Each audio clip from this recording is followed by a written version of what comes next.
بسم اللہ الرحمن الرحیم۔ السلام علیکم ورحمۃ اللہ وبرکاتہ۔ بسم اللہ الرحمن الرحیم۔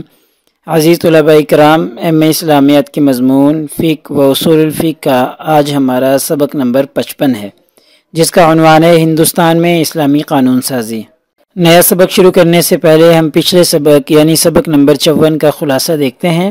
پچھلے سبق میں ہم نے پڑھا تھا شام کی اسلامی قانون سازی کے بارے میں، تو جس میں ہم نے سب سے پہلے یہ دیکھا تھا کہ شام کی حدود اربع کیا ہیں، کہ شام کن ممالک کے درمیان میں ہے اور شام کے چاروں اطراف میں کون کون سے ممالک آباد ہیں۔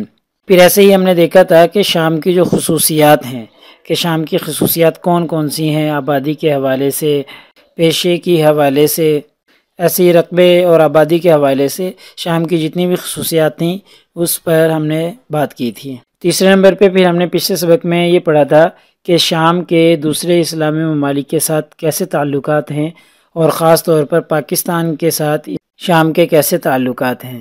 ایسے ہی ہم نے آخر میں شام اور اسلامی قوانین کے بارے میں پڑھا تھا کہ شام میں اسلامی قوانین کس طریقے سے رائج ہیں اور کون کون سے اسلامی قوانین ہیں۔ آج کے اس سبق میں انشاءاللہ ہم پڑھیں گے ہندوستان کا قانونی پس منظر، یعنی جب سے اسلام ہندوستان میں آیا ہے اس وقت سے لے کر پاکستان اور ہندوستان کی علیحدگی کے وقت تک قانونی پس منظر دیکھیں گے۔ اس کے بعد پھر یہ دیکھیں گے کہ علیحدگی سے پہلے لوگ اپنے اپنے مذہب کے مطابق عمل کرتے تھے، اور پھر ہم ہندوستان کے قانون امتناع ازدواج و اطفال اس کے بارے میں بات کریں گے، اور ایسے ہی مرتد کی شادی کے حوالے سے جو ہندوستان میں قانون رائج تھا اس حوالے سے گفتگو کرنے کی کوشش کریں گے، اور پھر آخر میں ہم انشاءاللہ قانون الفساخ ازدواج مسلمانہ اس قانون کے حوالے سے گفتگو کریں گے جو کہ ہندوستان میں رائج رہا ہے۔ اب ہم سب سے پہلے ہندوستان کے قانونی پس منظر کے بارے میں بات کرتے ہیں۔ تو سب سے پہلے نبی کریم صلی اللہ علیہ وسلم کے زمانہ کے بعد خلفائے راشدین کے زمانہ میں، بالخصوص حضرت عمر اور حضرت عثمان رضی اللہ تعالی عنہما کے زمانہ حیات میں ہندوستان میں بہت سے مسلمان تاجر آیا کرتے تھے، اور ان کا یہاں آنا اسلام کو پھیلانا تھا۔ جہاں پر وہ تجارت کرتے تھے وہیں پر ہندوستان کے لوگ ان کی اخلاقیات سے متاثر ہو کر اسلام بھی قبول کرتے تھے، اور ساتھ میں وہ تاجر حضرات اسلام کی دعوت اور تبلیغ کا کام بھی کیا کرتے تھے۔ تو ان کے اچھے اخلاق کو دیکھ کر لوگ مسلمان ہوتے، آہستہ آہستہ لوگ اسلامی اخلاقیات اور اسلام سے واقف ہونے لگے۔ لیکن یہ کوئی سرکاری سطح کا نہیں تھا، بلکہ عام قافلے آتے تھے اور تجارت کر کے واپس چلے جاتے تھے۔ پھر 712 عیسوی میں محمد بن قاسم نے سندھ پر حملہ کیا، تو اس کے حملہ کے بعد باقاعدہ یہاں پر اسلام کی تبلیغ شروع ہو گئی۔ محمد بن قاسم نے یہاں پر کچھ عرصہ قیام کیا، اور ان کی اخلاقیات اور ان کی فوج کی اخلاقیات سے لوگ بہت سے متاثر ہوئے اور اسلام قبول کیا۔ یہاں پر مساجد کی تعمیر کی گئی، لوگ اسلام کے مطابق عبادات کرنے لگے، اور بالخصوص عورتیں جو ہیں وہ اسلام اور ان سے متعلق اخلاقیات دیکھ کر بہت زیادہ متاثر ہوئیں، اور انہوں نے اسلام قبول کرنے میں پہل کی۔ تو اس طریقے سے باقاعدہ سرکاری طور پر ہندوستان میں اسلام کی آمد ہو گئی۔ پھر اس کے بعد محمد بن قاسم رحمہ اللہ واپس چلے گئے، ہندوستان میں اسلام کی داغ بیل ڈل چکی تھی۔ تو اس کے کچھ عرصہ بعد، تقریباً 250-300 سال بعد، محمود غزنوی نے ہندوستان پر حملہ کیا اور ہندوستان کو فتح کیا، اور یہاں پر دوبارہ سے اسلام کی تبلیغ شروع ہوئی اور لوگوں نے بہت کثیر تعداد میں اسلام قبول کیا۔ ایسے ہی محمود غزنوی کے ساتھ بہت سے صوفیہ کرام اور علماء کرام بھی آئے تھے، انہوں نے یہاں پر اپنے ڈیرے جما لیے اور اسلام کی تبلیغ اپنے ذمے لے لی۔ تو بہت سے صوفیہ کرام نے اسلام کی تبلیغ شروع کر دی اور اسلام لوگوں تک پہنچانا شروع کر دیا۔ ان صوفیہ کرام کے اخلاقیات سے بھی بہت سے لوگ متاثر ہوئے، اور بہت سے لوگوں نے اسلام قبول کیا۔ اب اس طریقے سے پورے ہندوستان میں اسلام کی داغ بیل ڈل چکی تھی، پورے ہندوستان میں مسلمان موجود تھے، اور روز بروز اس تعداد میں اضافہ ہو رہا تھا۔ پھر محمود غزنوی کے بعد خاندان غلامہ کا دور آیا، اور پورے ہندوستان میں اسلامی حکومت قائم ہو گئی، اور خاندان غلامہ جو تھے وہ ہندوستان کے مسلمان بادشاہ تھے۔ جب حکمرانی اور بادشاہت اسلام کی ہو گئی تو پورے ہندوستان میں مسلمانوں کی ایک کثیر تعداد پیدا ہو گئی، اور خاندانی غلامہ کے زمانے میں مجموعی طور پر تقریباً سارے ہی قوانین اسلامی تھے، لوگ اسلام کے مطابق عمل کرتے تھے۔ لیکن بہرحال چونکہ ہندوستان میں ہندوؤں کی اور دوسری قوموں کی بھی بہت بڑی تعداد تھی، تو اس لیے چپکلش رہتی تھی مسلمانوں اور دوسری اقوام کے درمیان میں۔ تو ایسے ہی مسلمان بادشاہوں نے دوسری اقوام کے لیے بھی قوانین بنا رکھے تھے اور اسلامی قوانین بھی بنا رکھے تھے۔ ایسا نہیں ہوتا تھا کہ بائی فورس ہندوؤں کو اسلامی قوانین کی پابندی پر مجبور کیا جائے۔ ہاں، البتہ ان کو اپنی عبادت کرنے کی کھلی اجازت ہوتی تھی، مسلمانوں کو اپنی عبادت گاہ تعمیر کرنے کی، اپنی عبادت کرنے کی، اپنے مذہب کے مطابق عمل کرنے کی کھلی اجازت ہوتی تھی۔ اب ہم مختصر کرتے ہیں بات۔ درمیان میں اور بھی بادشاہ آئے جو کہ مسلمان تھے، پھر آخر میں مغل دور آیا، مغلیہ خاندان کا دور حکومت آیا، تو اس میں اسلام کو بہت زیادہ ترقی ملی۔ مغلیہ بادشاہ جو تھے وہ علماء پسند تھے، علم کو پسند کرتے تھے اور اسلامی قوانین کو پسند کرتے تھے۔ بالخصوص اورنگزیب عالمگیر کا جب زمانہ آیا تو انہوں نے فقہ حنفی کو بہت زیادہ رواج دیا، بہت زیادہ ترقی دی، اور فقہ حنفی کی کتاب عالمگیری بھی انہوں نے لکھوائی۔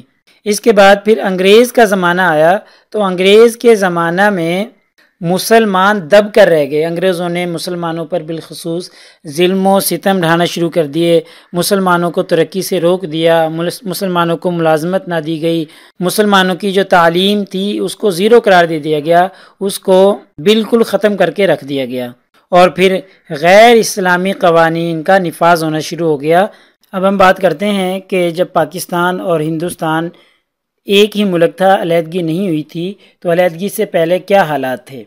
تو پاکستان اور بھارت 1947 میں آزاد ہوئے تھے، دونوں کی آزادی یا دونوں نے جدائیگی اختیار کی تھی ایک دوسرے سے۔ اس سے پہلے ہندوستان کو برطانوی ہند کے نام سے یاد کیا جاتا تھا، چونکہ اس وقت برطانیہ کے انگریزوں کی حکومت تھی، اس لیے برطانوی ہند کے نام سے یاد کیا جاتا تھا، اور پورے ملک پر انگریزوں کی حکومت قائم تھی، اور ہندوستان میں مختلف مذاہب کے لوگ آباد تھے۔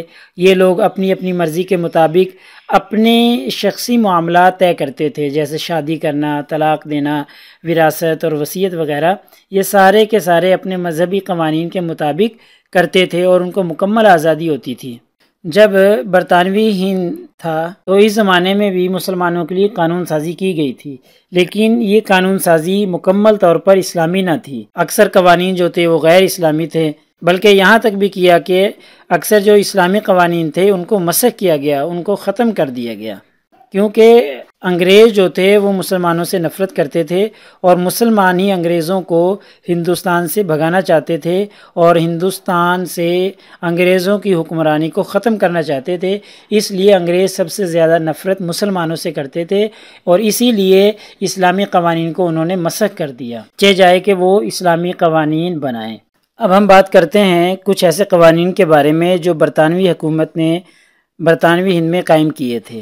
تو 1929 میں قانون امتناع ازدواج و اطفال، یہ قانون نافذ کیا گیا۔ اس کا مطلب یہ ہے کہ نابالغوں کو شادی سے روک دیا گیا، یعنی نابالغ کوئی بھی ہو، لڑکا یا لڑکی، وہ شادی نہیں کر سکتا، یعنی لڑکا اور لڑکی دونوں میں سے ہر ایک کی عمر 18 سال کم از کم ہونی چاہیے۔ 18 سال کی عمر سے کم لڑکا یا لڑکی برطانوی قانون کے مطابق شادی نہیں کر سکتے۔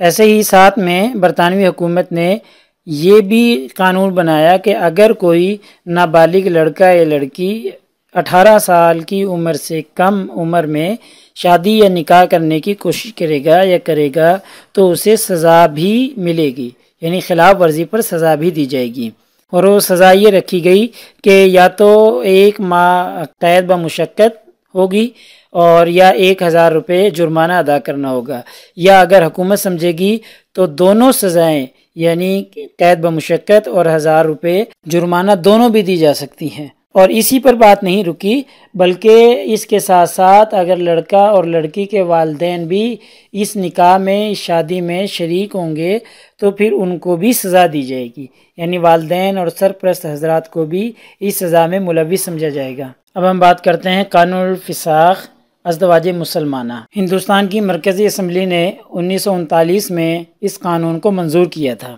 اس قانون کے تحت کوئی بھی عورت اپنے شوہر سے علیحدگی اختیار کر سکتی ہے۔ اس قانون کا مطلب یہ ہے کہ کوئی بھی شادی شدہ جو مسلمان عورت ہے وہ اگر اسلام کو چھوڑ دے اور کوئی اور مذہب اختیار کر لے اسلام کے علاوہ، تو یہ مذہب کو چھوڑنا، مرتد ہونا، یہ از خود شادی کے اور نکاح کے فسخ کا سبب نہیں ہے، بلکہ ترک اسلام کے بعد، اسلام چھوڑنے کے بعد عورت عدالت سے فسخ نکاح کی ڈگری حاصل کرے گی اور پھر ان کی جدائیگی کی جائے گی۔ تو اس سے پتہ چلتا ہے کہ یہ جو قانون ہے، قانون انفساخ ازدواج مسلمہ، یہ اسلامی قوانین کے مطابق نہیں ہے۔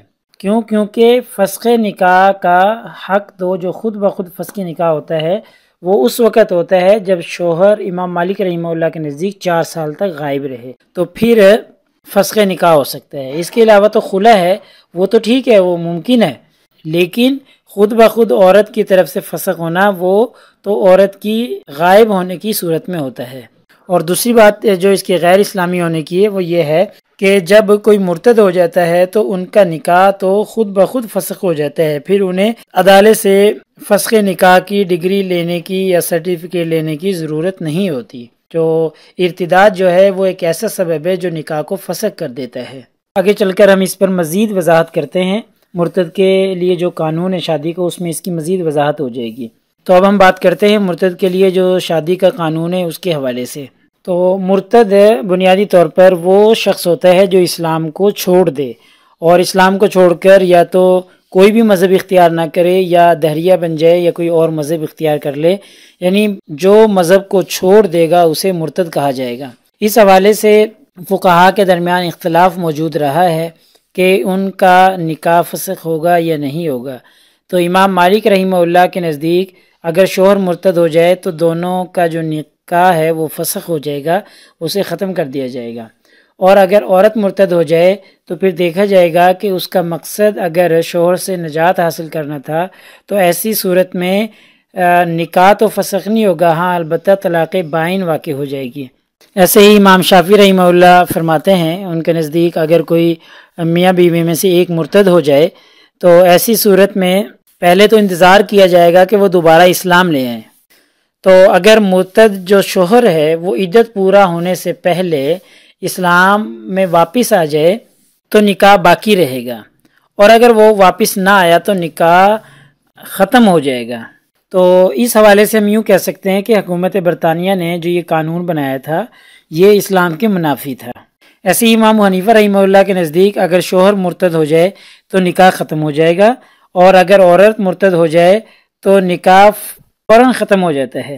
اور فرماتے ہیں کہ اگر عورت اسلام سے پھر جائے، اسلام کو چھوڑ دے، تو ایسی صورت میں کوشش کرنی چاہیے کہ وہ اسلام میں دوبارہ آ جائے، اور پھر اگر وہ واپس آ جائے گی تو پھر اس شخص کے سے اس کا نکاح دوبارہ کروایا جائے گا۔ یعنی چونکہ نکاح تو فسخ ہو گیا، اب دوبارہ وہ اسلام لے آئی تو پھر اس شخص سے اس کا نکاح دوبارہ کروا دیا جائے گا۔ تو اس ساری بحث سے ہمیں یہ پتہ چلتا ہے کہ جو برطانیہ نے قانون سازی کی تھی مرتد کے حوالے سے کہ اگر کوئی بھی اسلام کو چھوڑ دے، مرتد ہو جائے، تو پھر ان کا نکاح ختم نہیں ہوگا، بلکہ اگر وہ نکاح کو ختم کرنا چاہتے ہیں تو پھر وہ عدالت سے رجوع کریں گے اور عدالت سے فسخ نکاح کا سرٹیفکیٹ حاصل کریں گے، تو پھر ان کے درمیان میں تفریق ڈالی جائے گی۔ لیکن اسلامی قانون کے مطابق فقہاء کے اقوال میں بھی ہم نے دیکھ لیا کہ مرتد ہوتے ہی فوراً فسخ نکاح ہو جاتا ہے۔ اگر وہ دوبارہ سے اسلام قبول کر لیں تو پھر ان کا ہی نکاح آپس میں کروا دیا جائے گا۔ ہاں البتہ یہ لازم ہے کہ ان کا نکاح فسخ ہو جائے گا، انہیں عدالت سے رجوع کر کے فسخ نکاح کی کوئی ڈگری لینے کی ضرورت نہیں ہے۔ بہرحال خلاصہ کلام یہ ہے کہ ہم نے یہ دیکھ لیا کہ جو ہندوستان میں قانون سازی کی گئی ہے ان میں سے اکثر جو ہے وہ اسلام کے مخالف ہیں، اسلامی قوانین کے مطابق نہیں ہیں۔ لہٰذا آج کے ہمارے سبق کا خلاصہ یہ بنا کہ آج کے اس سبق میں ہم نے ہندوستانی قانونی پس منظر دیکھ لیا کہ کہاں سے ابتدا ہوئی تھی ہندوستان میں اسلام کی اور اسلامی قانون سازی کی۔ اس کے بعد پھر ہم نے دیکھا تھا کہ پاکستان اور بھارت کو علیحدہ کرنے سے پہلے لوگ اپنے اپنے مذہب کے مطابق عمل کرتے تھے۔ ایسے ہی ہم نے ایک قانون امتناع ازدواج و اطفال کے بارے میں بحث کی، اور مرتد کی شادی کا جو قانون تھا اس کے بارے میں بات کی ہے، اور آخر میں ہم نے قانون الفساخ ازدواج مسلمانہ اس کے بارے میں بحث کرنے کی کوشش کی ہے، جس سے یہ پتہ چلا ہے کہ ہندوستانی قانون جو ہے وہ اسلامی قوانین کے مطابق نہیں ہے۔ انشاءاللہ اگلے سبق نمبر 56 میں ہم افریقہ میں قانون سازی کے حوالے سے بات کریں گے۔ جزاکم اللہ خیر۔ السلام علیکم ورحمۃ اللہ وبرکاتہ۔